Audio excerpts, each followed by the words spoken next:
আতঙ্ক আর শুধুই আতঙ্ক চতুর্দিকে। এদের শুধু কাজ আতঙ্ক তৈরি করা। গ্রামের মানুষকে শান্তভাবে বাঁচতে দেওয়া তাদের লক্ষ্য নয়। দলের নাম ভাঙিয়ে দলকে কালিমালিপ্ত করার কাজই তাদের মূল লক্ষ্য। ক্ষমতার দাপটে সেই কাজ দীর্ঘদিন যাবতীয় করে যাচ্ছে এলাকার জনগণ। তাদের যন্ত্রণায় কার্যত অতিষ্ঠ হয়ে উঠেছে। দলীয় কর্মীর বাড়িতে অনুষ্ঠান চলাকালীন সময় হাঙ্গামা লাগিয়ে বাড়ির মালিক সহ পরিবারের সকলকে জ্বালিয়ে দেওয়ার চেষ্টা। পরবর্তী সময় অনুষ্ঠানের বাড়িতে লোক এগিয়ে এলে সেখান থেকে পালিয়ে যায় বিজেপির নামধারী পাতি যুব মোর্চার নেতা হিসেবে পরিচিত কয়েকজন দুষ্কৃতী। এই আক্রমণ তারা করেছে তাদের স্বদলীয় এক কর্মীর বাড়িতে, এমনটাই অভিযোগ আনলেন স্বদলীয় এক কর্মী। ঘটনা কমলাসাগর বিধানসভার ফুলতলি এলাকার। আর এই ঘটনাকে কেন্দ্র করে স্বদলীয় কর্মী বিজেপির নামধারী পাতি নেতাদের বিরুদ্ধে আমতলী থানায় মামলা দায়ের করলেন। এই ঘটনাকে কেন্দ্র করে ফুলতলি এলাকায় বিজেপির সংসারে চরম অশান্তি দেখা দিয়েছে। ঘটনার বিবরণে প্রকাশ, ফুলতলি এলাকার সুভাষচন্দ্র দেবনাথ একজন বিজেপির একনিষ্ঠ কর্মী হিসেবে পরিচিত।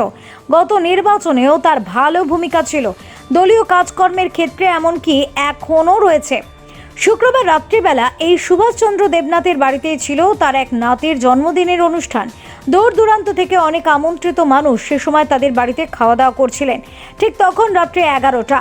এমন সময় ওই এলাকারই যুব মোর্চার পাতি নেতা হিসেবে পরিচিত সঞ্জীব দেব, বাবার নাম মৃত বিজয় ভূষণ দেব, প্রসেনজিৎ দেব, বাবার নাম নিত্যানন্দ দেব, দুজনের বাড়ি ফুলতলি এলাকায়। তাছাড়া শ্যামল কপালি, বাবা মৃত সাধনচন্দ্র কপালি, প্রান্তোষ ভৌমিক, বাবা মৃত প্রফুল্লচন্দ্র ভৌমিক, দুজনের বাড়ি গাবতলী এলাকায়। অপরজন অভিজিৎ মজুমদার, যার বাবার নাম নিরঞ্জন মজুমদার, রাজেশ্বরীনগর এলাকার বাসিন্দা। এই 5 জনের নেতৃত্বে কয়েকজন যুবক আচমকায় শুক্রবার রাত্রি 11টা নাগাদ সুভাষচন্দ্র দেবনাথের বাড়িতে হামলা চালায়। প্রথমে বাড়ির গেট ভেঙে তছনছ করে বাড়িতে প্রবেশ করে। ওই সময় বাড়িতে আমন্ত্রিত লোকেরা খাওয়া দাওয়া করছিলেন। তাদের উপরে বাজি ছুটতে থাকে।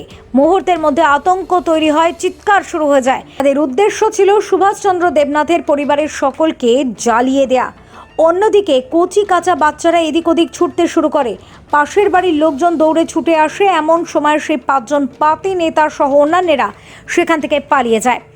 পরবর্তী সময়ে ফুলতলির রাস্তার মধ্যে গিয়ে যারা তাদের বাড়িতে নিমন্ত্রণ খেতে আসবে তাদেরকে বাধা দেয় যাতে প্রবেশ করতে না পারে। কিন্তু প্রশ্ন হলো, সুভাষচন্দ্র দেবনাথ বিজেপি কর্মী, আর যে দুষ্কৃতীরা আক্রমণ চালিয়েছে তারাও বিজেপি কর্মী, কিন্তু কেন তাদের বাড়িতে তাহলে তারা আক্রমণ চালালো তা নিয়ে প্রশ্ন উঠতে শুরু করেছে।